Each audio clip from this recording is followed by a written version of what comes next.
नमस्कार दोस्तों, स्वागत है आपका जीवन का सत्य बुद्धा स्टोरी में। बुद्ध के संघ सबके लिए खुले रहते। बुद्ध संघ का अर्थ है जो भी व्यक्ति बौद्ध भिक्षु बनकर बुद्ध के साथ रहना चाहता हूं, बौद्ध की शरण में आना चाहता हूं। कुछ लोगों को बुद्ध सहज ही स्वीकार कर लेते और संघ में रहने की अनुमति दे देते हैं, पर कुछ व्यक्तियों को वो कह देते कि जाओ पहले एक रात शमशान में जाकर रहो।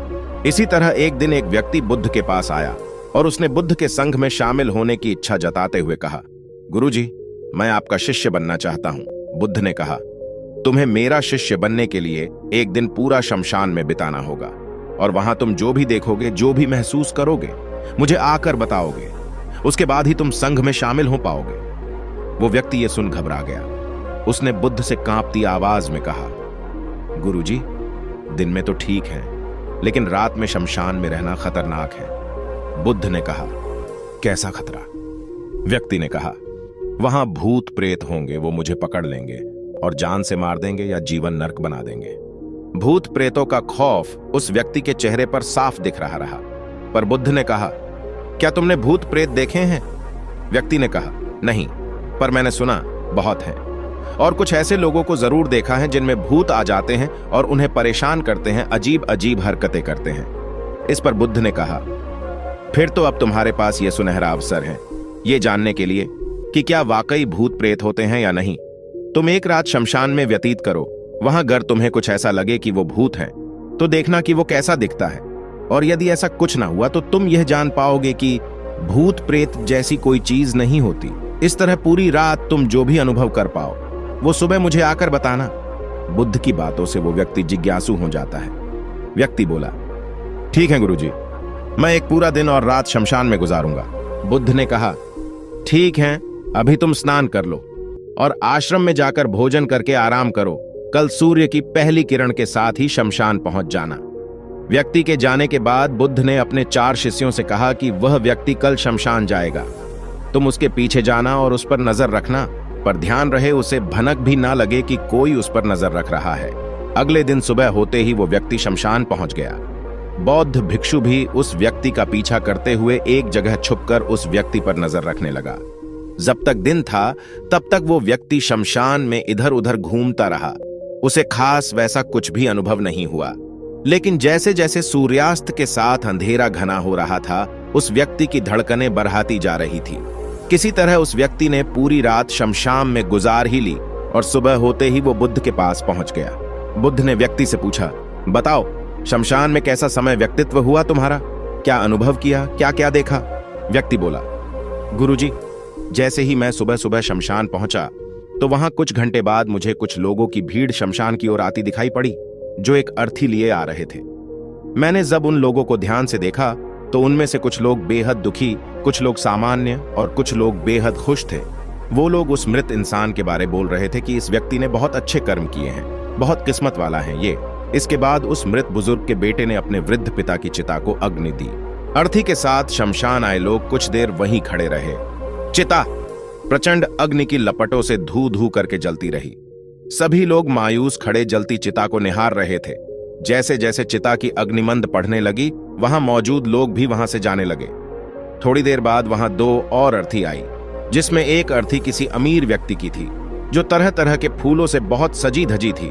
उस अर्थी के आसपास बहुत से लोग भी थे और दूसरी अर्थी एक गरीब व्यक्ति की थी, जो बेहद साधारण सी थी, और उसके आसपास गिने चुने ही लोग थे। अमीर व्यक्ति की चिता चंदन की लकड़ी पर जलाई गई, बल्कि गरीब व्यक्ति की चिता साधारण लकड़ियों पर जलाई गई। पहले अमीर व्यक्ति की चिता को जलाया गया क्योंकि वो अमीर था। उसके बाद गरीब व्यक्ति की चिता जलाई गई। दोनों व्यक्तियों की चिताएं जब जल गई तो सभी लोग शमशान से चले गए, लेकिन मैं वहीं खड़े चिताओं को देखता रहा। अब बुद्ध ने कहा, तुमने उनकी चिताओं को देखकर क्या समझा, क्या अनुभव किया? व्यक्ति ने कहा, गुरुजी, दोनों की चिताएं समान थीं, दोनों के ही शरीर उन चिताओं में समान तरीके से ही जले। उसके बाद जब सब कुछ जलकर राख में बदल गया तो वो राख भी एक समान ही थी। गुरुजी, उसके बाद वहां पर एक औरत की अर्थी आई। उस औरत का पति बहुत दुखी था, फूट फूट कर रो रहा था। अर्थी के साथ शमशान में आए बाकी लोग भी बहुत दुखी थे। वो सभी उसके पति को सांत्वना दे रहे थे। हे बुद्ध गुरु, मैंने उसमें देखा कि बहुत से लोग काफी ज्ञानी थे। वो ज्ञान की बातें कर रहे थे। मैंने ध्यान से उनकी बातों को सुना तो वो बोल रहे थे कि अर्थी की सवारी करते हुए मृत होकर एक दिन तो सबको यहां आना ही है। जीवन हमें इंसानियत और परोपकार से जीना चाहिए, अधर्म कर्म से दूर रहना चाहिए, किसी को कभी कष्ट नहीं देना चाहिए। धन के पीछे हमेशा भागकर जो हम अपने जीवन का सुख चैन गंवा बैठते हैं और अंत में जो भी धन इकट्ठा करते हैं वो सब कुछ तो यहीं धरे का धरा रह जाता है। गुरुजी, उसके बाद शमशान में कोई अर्थी नहीं आई? इस पर बुद्ध ने पूछा कि तुम सारी रात वहां रहे तो क्या कोई भूत प्रेत तुम्हें दिखा?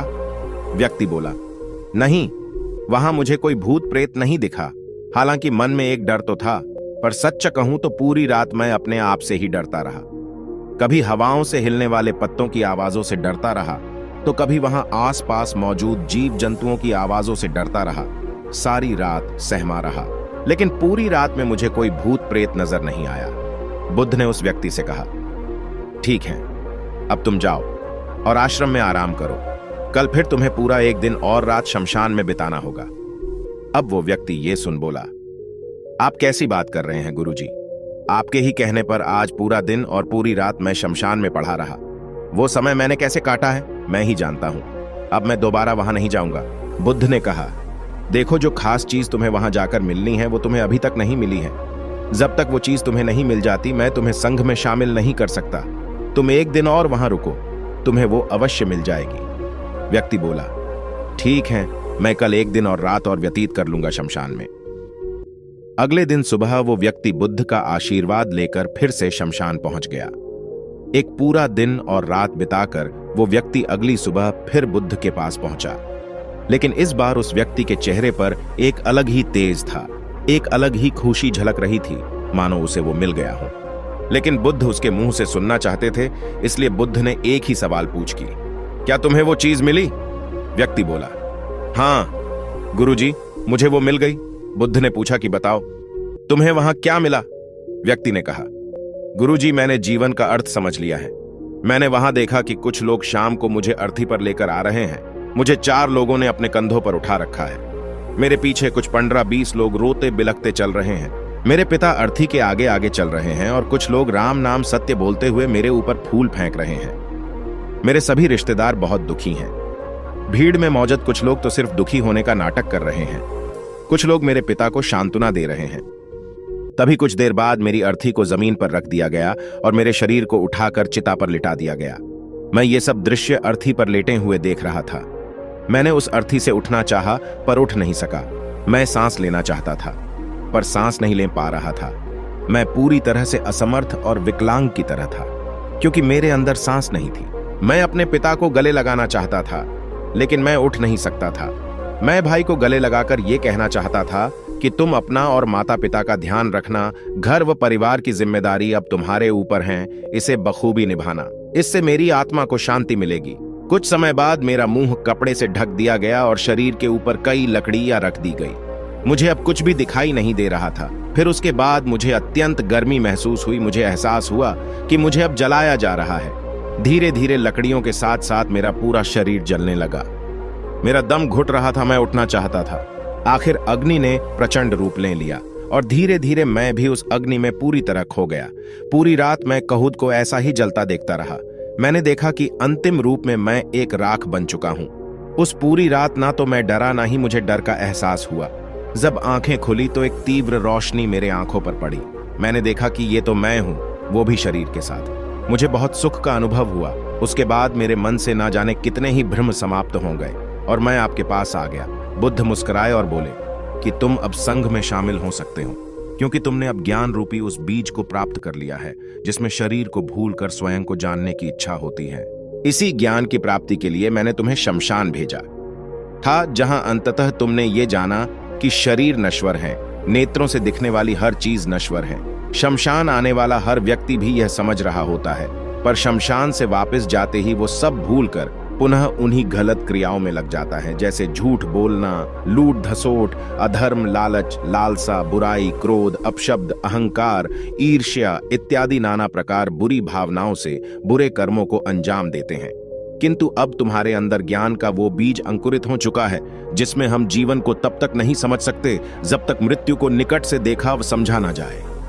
अच्छे स्वास्थ्य की कीमत वही समझ सकता है जो अत्यंत बीमार हो या जो बहुत लंबे समय से बुरे स्वास्थ्य से जूझ रहा हो। ठीक उसी तरह जीवन का महत्व वही समझ सकता है जो मृत्यु से रूबरू हुआ हो या जो मृत्यु को समझ चुका हो, एहसास कर चुका हो। अब तुम्हें इसी बीज को लक्ष्य बनाकर कर ध्यान की मदद से स्वयं को और ज्यादा जानना है और ज्ञान की उस सीमा पर पहुंचना है जिसे जानने के बाद कुछ भी शेष नहीं रह जाता। कोई इच्छा, कोई लालसा शेष नहीं रह जाती।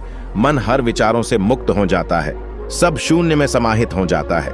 मन में जिज्ञासा का कौतूहल शांत होकर ज्ञान रूपी शांति में बदल जाता है। यहीं से परम शांति, सुख, सुकून का आनंद एवं अनुभव प्राप्त होना आरंभ होता है। तो दोस्तों, आज आपने इस जीवन का सत्य बुद्ध स्टोरी कहानी से क्या सीखा, कमेंट करके जरूर बताना।